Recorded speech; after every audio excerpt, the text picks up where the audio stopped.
welcome to this video. So here we discuss what content will be part of this whole training series. So watch this video to basically decide which parts of the course you want to do, which parts you might have some missing knowledge.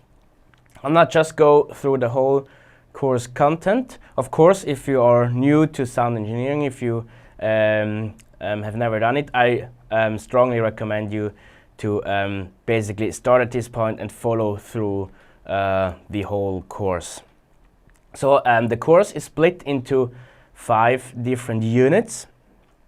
Let me just go through these 5 units. So unit number 1 will be mainly Acoustics Basics. So I will first, in part 1 of unit 1, talk about what actually is sound, like the physical side of it. How does a sound exist in the air basically and travel to our ear. I will talk about wave theory, about sound waves, and I'll explain to you in detail what actually a frequency is and how it is connected to the wave theory. Part 2 of this first unit will be about all about acoustics, basically, like reflections. How does sound reflect in rooms? Like what is important to know about room acoustics? There's also one topic which is called absorption.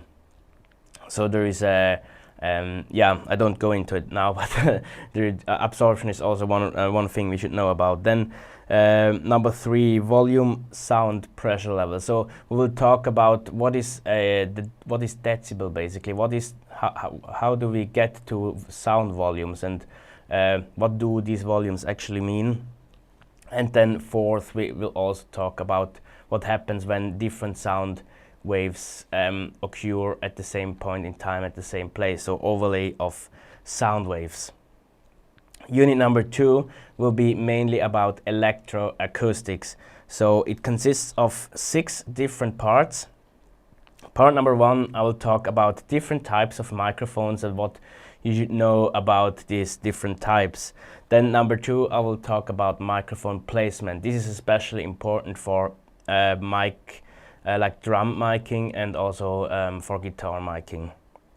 Number 3, I will talk about speakers, what different types of speakers there exist and what you have to know about it. Then number 4, DI boxes.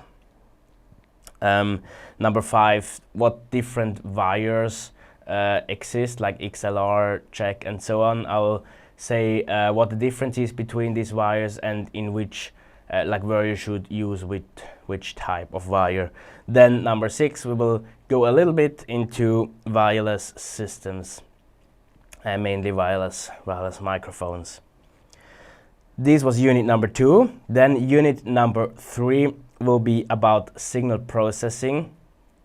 So here we start to go into how to actually use the console, the mixing console. So first thing we will talk about gain structure, a really crucial topic.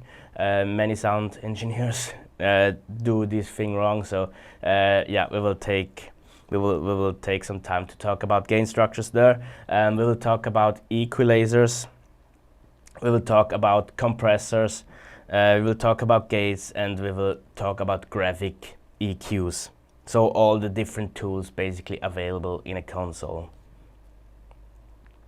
Then unit number 4 will be how to do an event, how to apply this knowledge basically. So I will talk through an event from A to C. First, I will explain you how you can plan an event properly. Second, I will explain you how to set up the PA in a room. So when you come to a new venue, how can you set up the PA such that it will sound good? And number 3, how can you do a proper line check and then a proper sound check? Then last unit, number 5, will be mixing basics. So you basically now did the setup, you did the line check, you did the sound check. So now it comes to live mixing. And here I explain you how, what techniques can you use to do a good mix? What should you listen to? How should you react to things happening on stage? So number 1, I will talk about mixing basics, and number 2, I will explain to you a concept called the 3 levels of a transparent mix. So that's all the topics. That's basically it. It will be around 30 videos each, let's say around 15 minutes, maybe a bit more sometimes.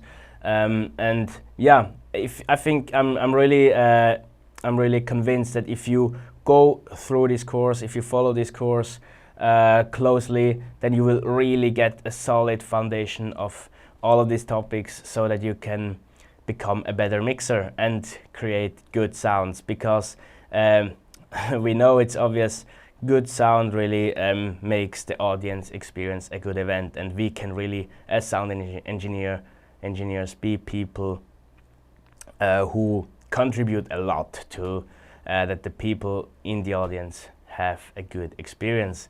So yeah, I'm really looking forward to see you in the following videos.